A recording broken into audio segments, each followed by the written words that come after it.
Maksud kedatangan Bapak di sini, terus bagaimana dengan penanganan pelanggaran HAM di Papua dan Papua Barat? Terus harapannya apa? Ya. Kira-kira akan dibawa kemana? Mohon maaf, sampai saat ini seperti Paniai sudah dalam tahap persidangan di Makassar.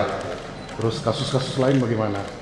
Itu aja Pak. Ya. Mohon maaf saya dari CNN Indonesia Televisi. Oh, ya, terima kasih. Jadi yang pertama kedatangan kami ke sini bukan hanya saya, tim saya ada 8 orang sebenarnya, tapi di Makodam ini bersama saya hanya 6 orang. Kedatangan kami dalam rangka melaksanakan tugas amanat dari keputusan Presiden nomor 17 tahun 2022, Kepres 17 2022, yaitu penyelesaian secara non-yudisial pelanggaran HAM berat masa lalu. Jadi sekali lagi, penyelesaian non-yudisial pelanggaran HAM berat masa lalu tanpa menutup kemungkinan penyelesaian secara yudisial. Jadi itu tetap pintunya masih terbuka. Nah, di Papua ini ada 2 kasus yang harus kami tangani, yaitu kasus Wasior, kemarin sudah kami ke sana, dan kasus Wamena yang mungkin kami 1-2 hari ini akan ke Wamena. Kasus lain di Papua seperti kasus Abe Pura dan lain sebagainya ada yang sudah diselesaikan. Terakhir Paniai itu juga sedang dalam proses peradilan. Nah, itu yang akan tujuan kami ke sini. Penyelesaian secara non-yudisial ini berbeda dengan penyelesaian yudisial. Kalau yudisial mungkin yang disentuh adalah pelaku, saksi, dan lain sebagainya. Kami hanya menyentuh korban. Jadi harus melakukan yang pertama validasi, lalu verifikasi korban, dan kemudian menjaring apa aspirasi dari korban. Sesuai dengan Kepres 17 ini, kami harus melaporkan tentang rekomendasi tentang pemulihan. Nah, yang dimaksud dengan pemulihan korban di sini bisa berupa rehabilitasi fisik, bantuan sosial, jaminan kesehatan, lalu kemudian beasiswa dan bantuan lain sesuai yang dibutuhkan di lapangan.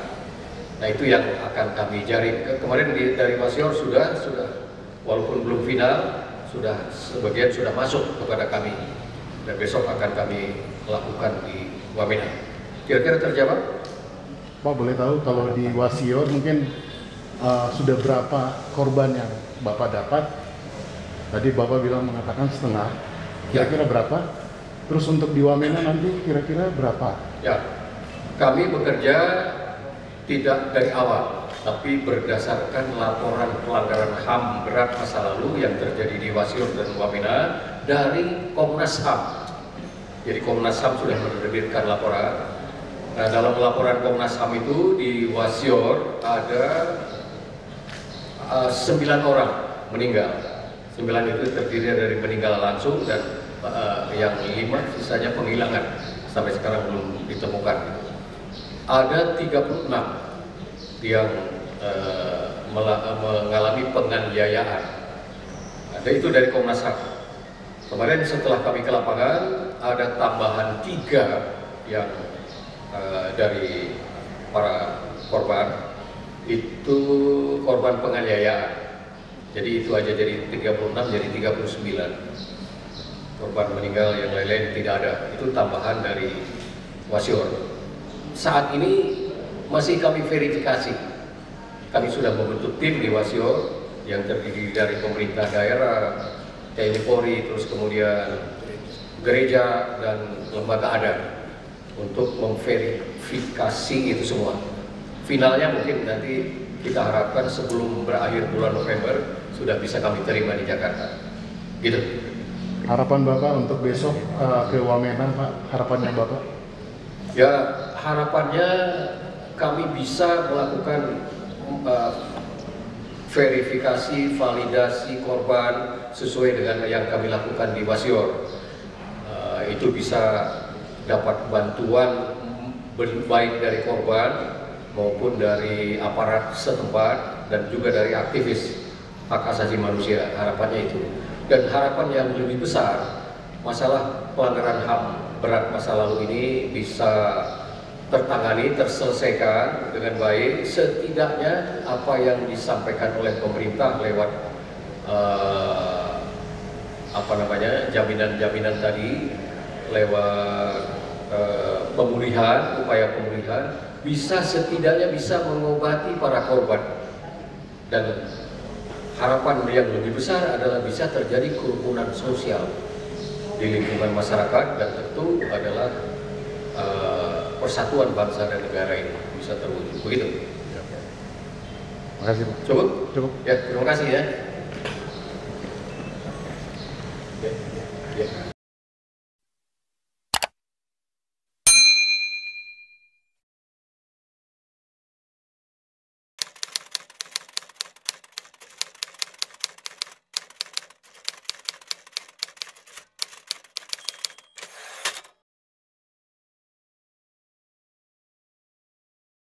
Pelanggaran HAM berat yang pernah terjadi itu ada, kalau di Papua itu ada 2 kasus yang belum diselesaikan, satu di Wasior, satu lagi di Wamena.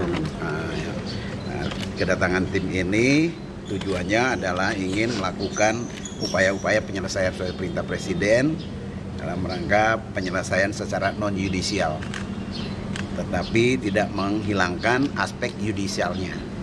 Jadi tetap yudisialnya tetap jalan, ya, tapi Bapak Presiden melalui tim ini ingin melakukan upaya-upaya yang non-yudisialnya itu, ya.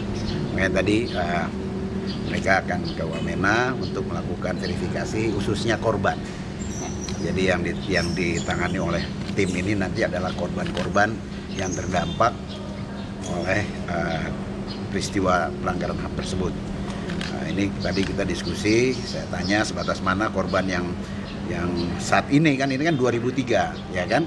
Kejadiannya kan sekarang sudah berapa tahun ini, ya kan? Jadi itu hanya sebatas kepada katanya istri sama anak. Nah, nanti mungkin makanya perlu ada tim. Nah, rencana nanti saya besok mau ke Wamena, saya juga akan menyampaikan ini ke Pak Bupati dan Dandim Kapolres di sana agar nanti ada tim. Kalau di Wasior kemarin ada tim khusus di daerah yang membantu untuk melakukan validasi dan verifikasi data ini. Ya, diharapkan ini bisa ada win solution lah, ya. Bukan win solution tapi pendekatan yang lebih humanis lah, mengobati luka. Untuk mengobati selama ini yang oleh korban yang merasa tidak kehadiran pemerintah tidak ada. Nah, ini akan dirasakan betul-betul bahwa pemerintah memang memperhatikan para korban-korban pelanggaran HAM tersebut. Apakah dalam pertemuan tadi juga ada disinggung terkait Kiwirok, maksudnya rencana pemulangan? Kiwirok tidak. Kiwirok tidak disinggung, jadi beliau hanya tugasnya 2, Wasior sama dengan Wamena saja.